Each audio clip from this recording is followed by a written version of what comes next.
Monopoly, the legendary board game from 100 years ago until today, is still the all-time favorite game of Noble. Today, we talk about the origin story of Monopoly.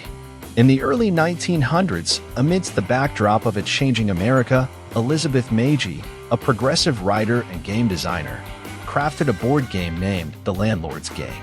Drawing inspiration from the economic theories of Henry George, a great political economist and journalist. She tried to present the trap and consequences of capitalism and also the concept of economic justice in the game. Magie's creation was revolutionary, featuring a board with properties, railroads, and utilities, mirroring the bustling real estate market. She designed the game as two chapters, which are Prosperity and Monopoly. Players will start from Prosperity's mode first. All the properties belong to all players. Everyone collects rent together. When the poorest person in the game makes twice of his initial capital, the game will enter to Monopoly's mode. Prosperity's mode was designed to show all the wealth could be shared together among all players, and the Monopoly's mode was designed to describe the consequences of monopoly behaviors and the imbalance of wealth distribution. Players experienced the non-stop purchasing land due to the luck of the game given, decreased other players' benefit and accruing huge profit for owned. The game found its way into various circles, primarily among intellectuals and Georgists who shared Magie's beliefs in economic reform. Magie tried to sell and cooperate with the largest game company, Parker Brothers. But the game Magie designed was too complicated and got denied sadly. Although the success rate in the game market is very limited, Magie's vision for this game that taught social and economic lessons laid the groundwork for what would become a famous name.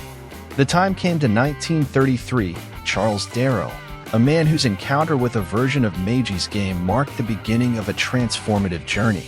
During the economic turmoil of the Great Depression, Darrow, an unemployed salesman, stumbled upon The Landlord's Game, being played among friends and family.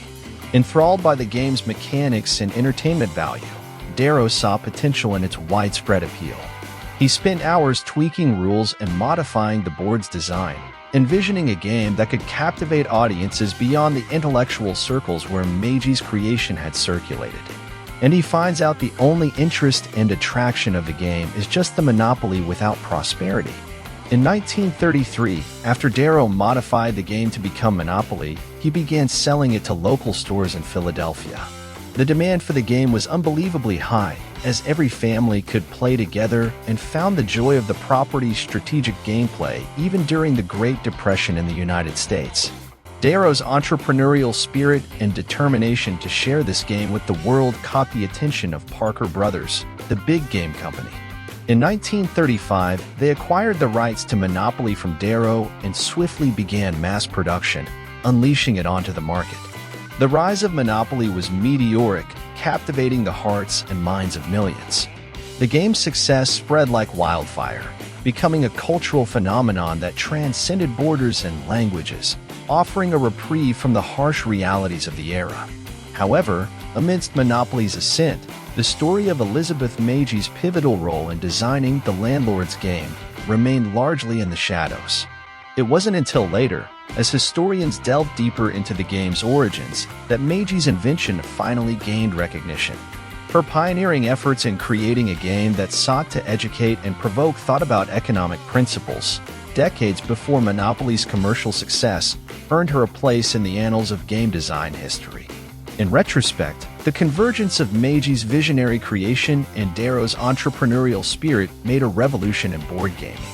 Monopoly became more than just a game. It became a symbol of learning strategy and a testament to the power of innovative thinking during challenging times.